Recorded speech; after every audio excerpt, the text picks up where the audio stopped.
So we're looking at an uppercut press, and the uppercut press is for the recruitment of serratus anterior, a notoriously hard muscle to learn how to use and to strengthen on its own. So serratus anterior is just in here. It's the rib-shaped muscle that goes up into the armpit and all the way around underneath the scapula, and it provides the scapula with the stable foundation that it needs the shoulder to move from.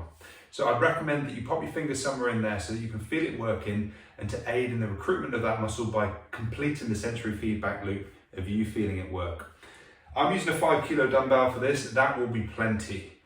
We're going to start with the wrist facing you, so that needs to remain. What this is not is a shoulder press. So we're not going to come up and let the arm go out. We need to keep the inside of the wrist facing you as you go up. And as that starts to want to turn, that's the end of the range. So it's a very reduced range of motion here. I'm going to palpate serratus anterior, so we're ready to go. Arm out in front and then push. And rather than think I need to get from point A to point B, eventually you need to learn to think about recruiting serratus anterior so you can contract it and feel it under your fingers. It feels like ribs, and the stronger it gets, the more easy you will feel it.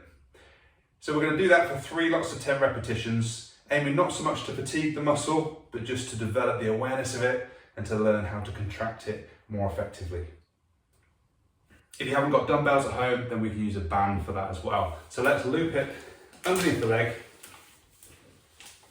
get it up as far as you can on the thigh, and then exactly the same as we did before, but this time just with a band instead of a dumbbell.